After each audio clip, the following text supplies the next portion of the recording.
ऐसा सभी के साथ होता है। भगवान बुद्ध की कहानी। एक दिन सिद्धार्थ ने अपने सारथी छंदक को नगर भ्रमण के लिए चलने को कहा। छंदक ने तुरंत राजकुमार के प्रिय घोड़े कंथक को तैयार किया।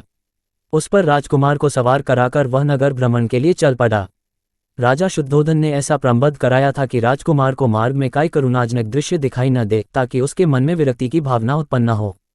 जिस मार्ग से उन्हें जाना था उसे स्वच्छ करके सजाया गया था। उस मार्ग पर दोनों ओर सुंदर सुंदर लड़के लड़कियां खड़े थे। जब सिद्धार्थ उनके पास से गुजरते तो वे उन पर फूल बरसाते। कहीं दुख या कष्ट का नाम भी दिखाई नहीं दे रहा था। राजकुमार सिद्धार्थ भी उस समय प्रसन्न दिखाई दे रहे थे। एकाएक उनकी दृष्टि कहीं दूर उठ गई। एक झुकी हुई कमर वाला वृद्ध व्यक्ति उन्हीं की ओर चला आ रहा था। उसका मुंह झुर्रियों से भरा हुआ था, आंखें अंदर को धंसी हुई थी, हाथ पैर कांप रहे थे। वह लाठी का सहारा लेकर बड़ी मुश्किल से चल पा रहा था। जरा उधर देखो छंदक, सिद्धार्थ ने उस वृद्ध की ओर संकेत करते हुए कहा, उस आदमी की ओर जिसकी कमर झुकी हुई है। मुझे बताओ कि उसे क्या हो गया है, वह इतना असुंदर क्यों है, वह ठीक से चल क्यों नहीं पा रहा। राजकुमार, छंदक ने उत्तर दिया, वह व्यक्ति बूढ़ा हो गया है, उसकी आयु अधिक हो गई है। अधिक आयु हो जाने पर व्यक्ति ऐसा ही हो जाता है। तो क्या आयु अधिक हो जाने पर मैं और यशोधरा भी ऐसे ही हो जाएंगे? सिद्धार्थ ने चिंतित स्वर में पूछा, हम भी बूढ़े हो जाएंगे, हम भी असुंदर हो जाएंगे, हम भी ठीक से नहीं चल पाएंगे। सच यही है राजकुमार, छंदक ने उत्तर दिया, ऐसा सभी के साथ होता है। बूढ़ा हो जाने पर मनुष्य की यही दशा होती है। शरीर इसी प्रकार कमजोर और असुंदर हो जाता है। सिद्धार्थ की सारी प्रसन्नता छूमंतर हो गई।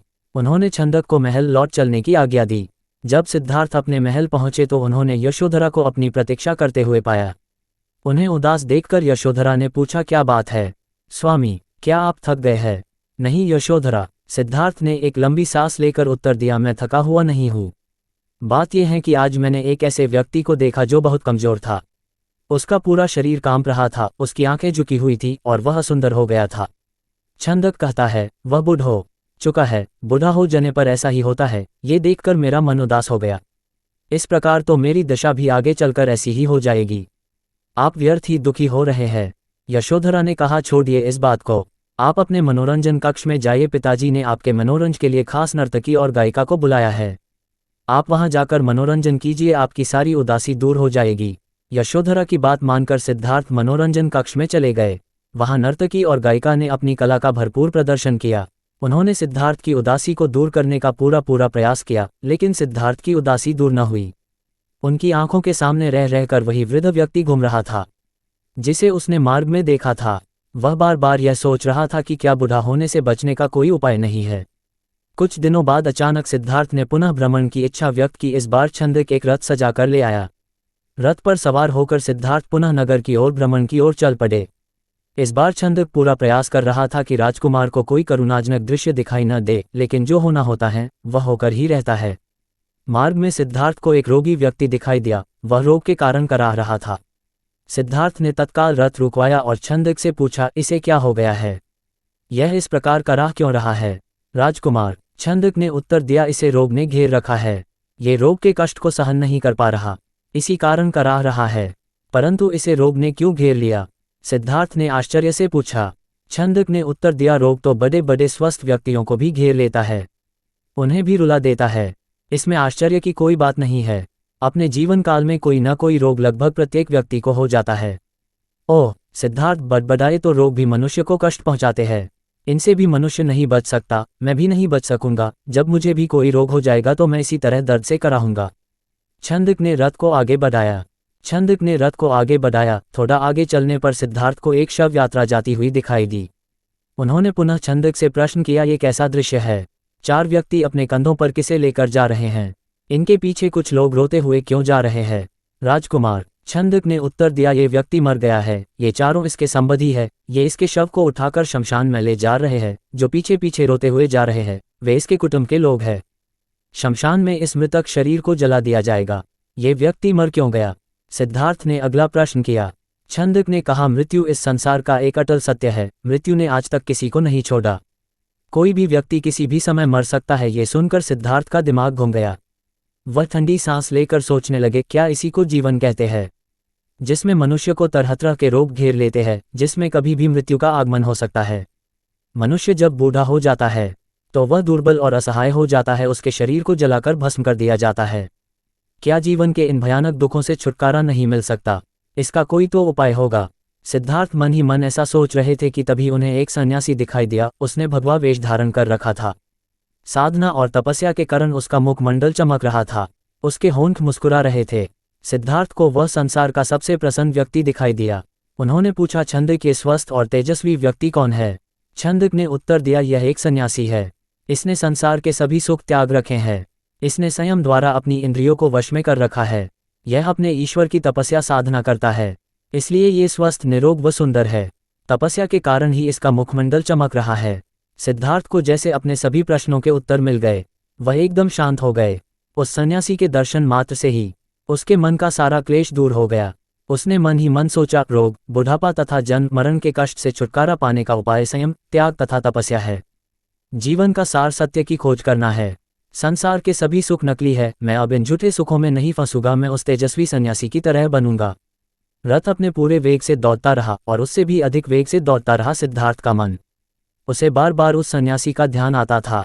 उनके मन में विरक्ति की भावना बती ही जा रही थी। जब सिद्धार्थ राजमहल में लौटे तो उन्हें एक शुभ समाचार मिला। यशोधरा ने स्वस्थ व सुंदर पुत्र को जन्म दिया था। दास दासियों ने सिद्धार्थ को घेर लिया और उन्हें बधाइयां देने लगी। उन्हें यह आशा थी कि सिद्धार्थ से उन्हें पुरस्कार मिलेगा, लेकिन सिद्धार्थ पर इस शुभ सूचना का कोई प्रभाव दिखाई न दिया। चारों ओर हर्ष का सागर लहरा रहा था। पूरे राजमहल में बधाइयों के स्वर गूंज रहे थे। वहां राजा शुद्धोधन व रानी प्रजावती तो प्रसन्नता से पागल हुए जा रहे थे। वे बधाई देने वाले को मुंह मांगा पुरस्कार दे रहे थे। कपिलवस्तु में नए राजकुमार के जन्म लेने के उपलक्ष्य में नाच गाने व उत्सव होने लगे, लेकिन सिद्धार्थ को उनमें कोई रुचि न थी। वह उदास अपने भवन में घूम रहे थे। उनके मन में संघर्ष चल रहा था। वे किसी भी उत्सव में सम्मिलित नहीं हुए। अपने नवजात पुत्र से भी मिलकर सिद्धार्थ को प्रसन्नता न हुई। उनका मन सब कुछ त्याग कर शांति व सत्य की खोज करना चाहता था। एक रात आषाढ़ की पूर्णिमा का चंद्रमा पृथ्वी पर अपनी शीतल चांदनी बिखेर रहा था। राजभवन में यशोधरा अपने पुत्र को छाती से लिपटाए सुख की निद्रा सो रही थी। दासियां भी अपना कार्य समाप्त करके गहरी निद्रा का आनंद ले रही थी। सिद्धार्थ अपने बिस्तर से एकाएक उठ खड़े हुए और भवन से बाहर चले गए। भवन से बाहर निकलकर वह सहसा ठिठके। उनके मन में एक बार यशोधरा व राहुल को देखने की इच्छा उत्पन्न हुई। वह वापस जाने के लिए मुड़े, परंतु जिस प्रकार कोई सर्प अपनी केंचुली का उतार कर उसकी ओर नहीं देखता, वैसे ही सिद्धार्थ ने भी अपने मोह को एक ही झटके से त्याग दिया। धीरे धीरे चलते हुए सिद्धार्थ वहां जा पहुंचे जहां उनका सारथी छंदक सो रहा था। सिद्धार्थ ने उसे जगाया। छंदक ने चौंक कर अपनी आंखें खोली व निकट बंधे कंथक घोड़े ने भी हिनहिनाकर सिद्धार्थ की ओर देखा। राजकुमार, छंदक ने नम्रता से आश्चर्य से कहा, आप और यहाँ, वह भी रात के इस समय, सब कुछ ठीक तो है न?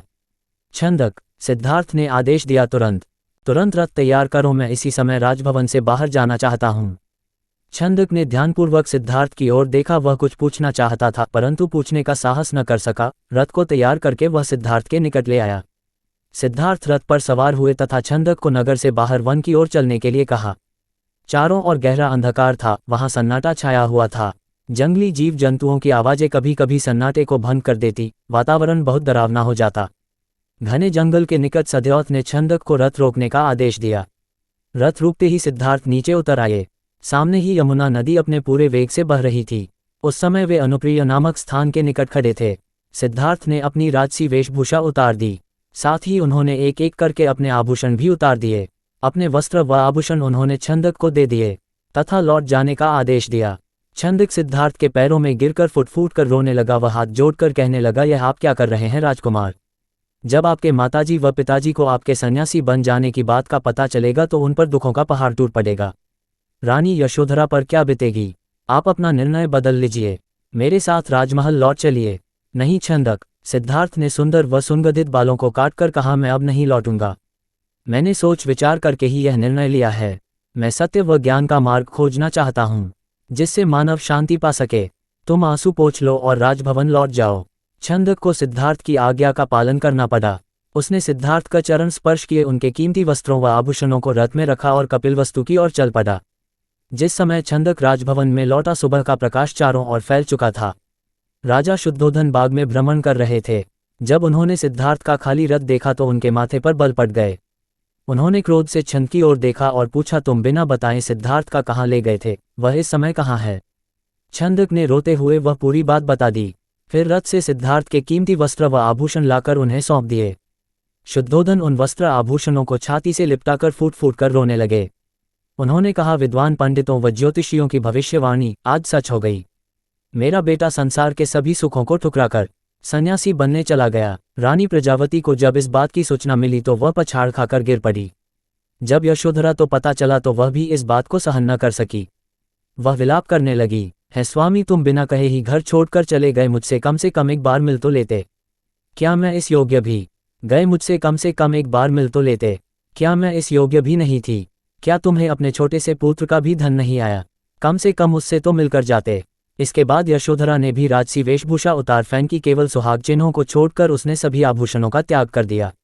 वह साधारण भोजन करती तथा पृथ्वी पर सोती। उसकी ये दशा देखकर प्रजावती बहुत दुखी होती। वह यशोधरा को छाती से लगाकर रोपती और अपने स्वास्थ्य का ध्यान रखने के लिए कहती, ये तेरे खेलने खाने की आयु है बहू। वे यशोधरा से कहती, परंतु तूने तो सिद्धार्थ की तरह ही संसार के सभी सुख छोड़ दिए। क्या ये ठीक है? इस तरह रहने से क्या तुम बीमार नहीं पड़ जाओगी? तब राहुल की देखभाल कौन करेगा? माताजी यशोधरा उत्तर देती, मेरे पति अब सन्यासी बन चुके हैं। वे पृथ्वी पर शयन करेंगे तथा जंगली फूल फलों का भोजन करेंगे। ऐसे में भला राजभवन में सुख के साथ कैसे रह सकती हूँ? आप कृपया दुखी न हो, राहुल में ही इसके पिताजी की छवि को देखें, इससे आपको शांति मिलेगी। प्रजावती राहुल को छाती से लिपटा कर रो पड़ी। सिद्धार्थ के चले जाने के बाद कपिलवस्तु का हर व्यक्ति उदास हो गया। राजमहल में तो दुख का साम्राज्य ही स्थापित हो गया। ऐसे में केवल नन्हे राहुल की लिकारियां ही राजमहल में गूंजती तथा सबका मन बहलाती। ये भी जाने, स्कूल और छात्रों के लिए सुविचार सूचना सिर्फ मान्यताओं और जानकारियों पर आधारित है। यहाँ ये बताना जरूरी है कि यह मेरा वीडियो किसी भी तरह की मान्यता जानकारी की पुष्टि नहीं करता है। किसी भी जानकारी या मान्यता को अमल में लाने से पहले संबंधित विशेषज्ञ से सलाह लें। धन्यवाद।